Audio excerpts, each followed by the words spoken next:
Ujian 1, pertanyaan nomor 1. Menurut kalian, dalam 7 kabinet ini, kebijakan apa saja yang dianggap sangat berpengaruh dan penting bagi bangsa Indonesia? Menurut kelompok kami, kabinet yang berpengaruh yang pertama yaitu ada kabinet Natsir.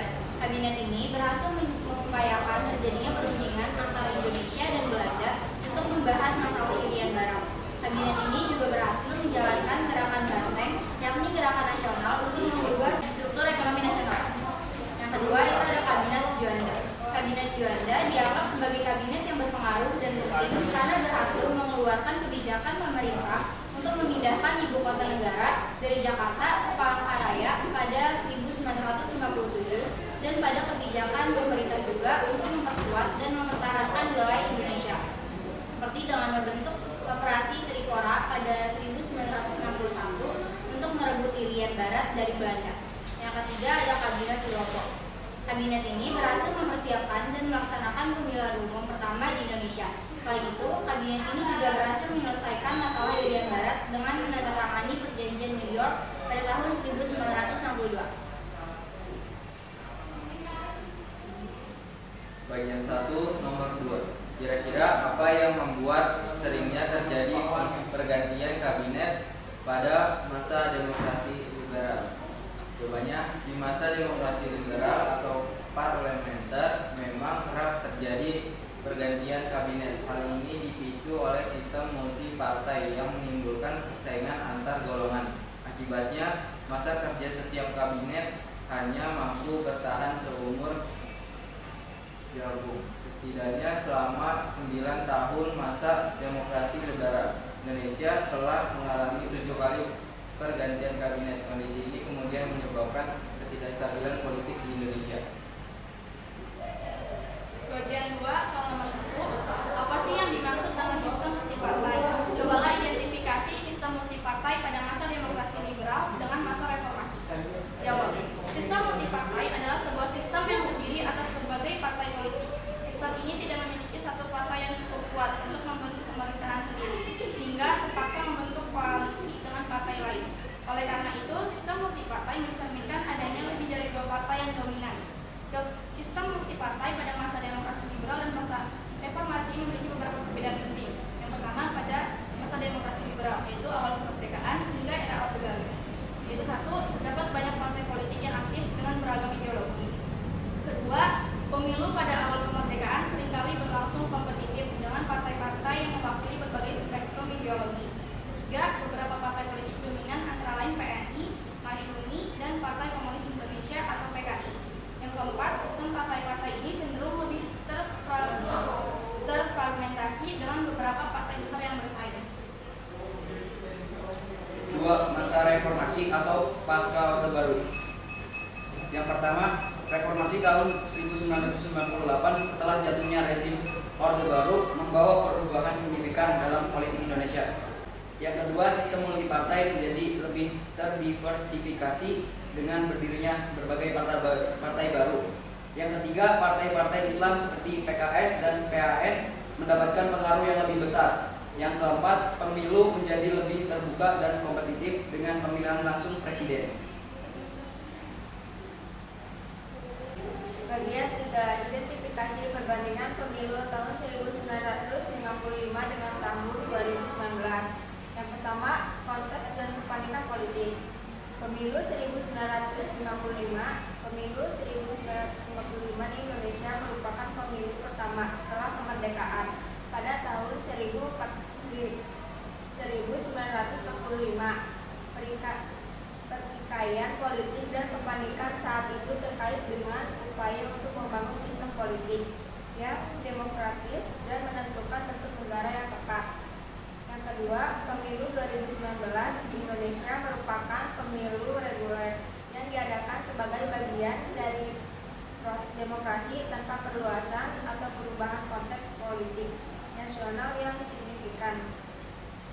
Yang kedua, partisipasi pemilih, yaitu partisipasi pemilih pemilu 1955 relatif tinggi dikarenakan semangat dan keinginan masyarakat untuk menciptakan pemerintahan yang baru setelah kemerdekaan. Namun karena keterbatasan infrastruktur dan akses geografis, beberapa daerah di Indonesia mungkin memiliki tingkat partisipasi yang lebih rendah.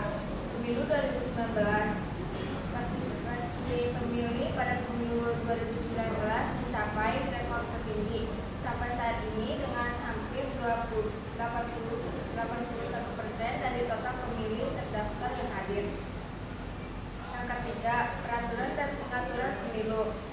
Pemilu 1955 diatur oleh Undang-Undang Dasar 1945 dan dilaksanakan oleh KPU yang baru dibentuk pada saat itu.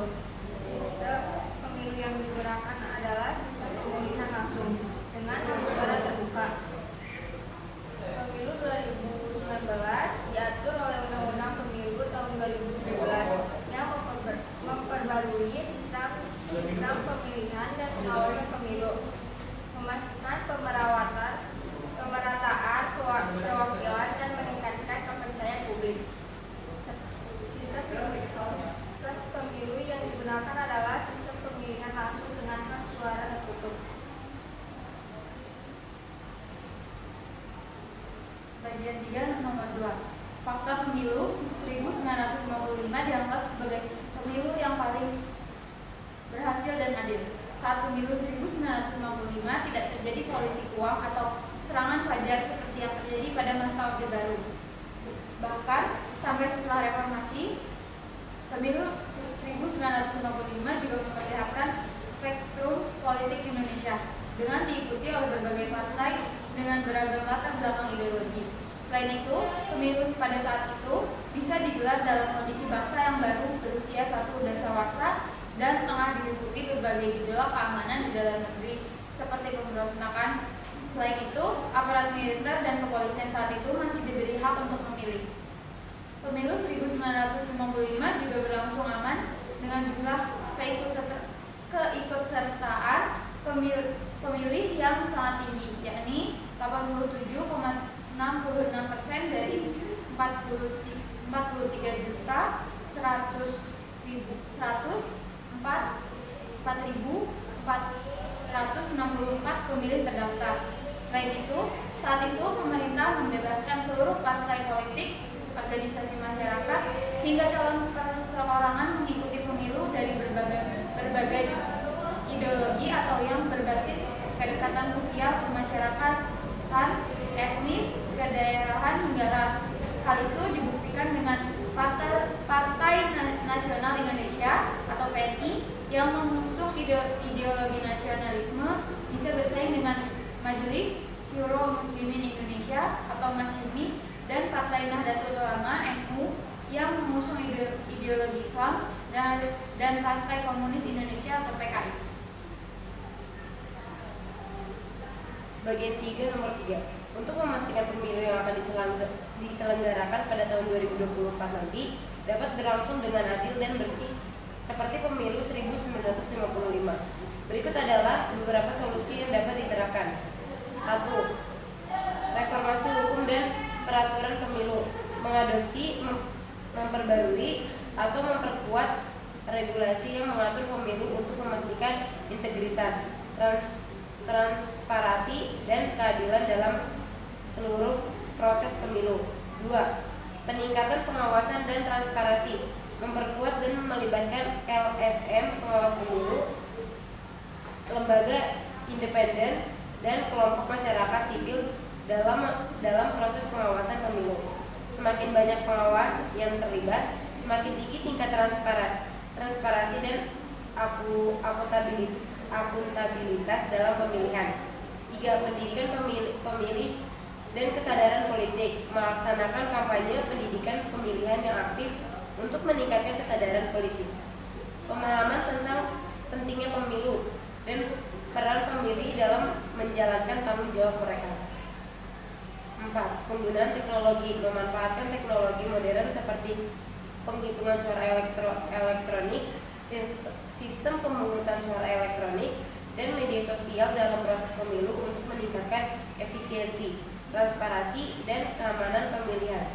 5. Keterlibatan masyarakat dalam pemilu, mendorong partisipasi aktif masyarakat dalam pemilu, termasuk melalui termasuk melalui dukungan yang lebih besar dalam menjalankan tanggung jawab sebagai pemilih, berpartisipasi dalam kampanye politik, dan melaporkan kecurangan atau pelanggaran pemilu yang terjadi. Solusi di atas merupakan langkah-langkah potensial yang dapat diambil untuk mencapai pemilu yang adil dan bersih pada tahun 2024. Namun, pelaksanaannya memerlukan komitmen kuat dari pemerintah, partai politik, dan seluruh elemen masyarakat agar tujuan tersebut dapat tercapai. Bagian 3. Bagaimana sikap kalian untuk menghadapi pemilu 2024? Sikap terbaik yang dapat diambil adalah dengan mendapatkan informasi yang akurat dan terpercaya tentang calon-calon yang akan bertarung dalam pemilu. Dapatkan informasi dari berbagai sumber yang berbeda untuk membentuk pandangan yang holistik. Evaluasi calon. Melakukan evaluasi terhadap calon-calon pemimpin yang akan bertarung dalam pemilu. Berdiskusi dan membuka wawasan. Diskusi dengan orang-orang sekitar untuk mendapatkan berbagai sudut pandang dan wawasan yang berbeda. Gunakan hak suara dengan memberikan suara kepada calon yang terbaik untuk negara. Sebelum kami tutup presentasi kali ini, ada yang ingin bertanya? Cukup.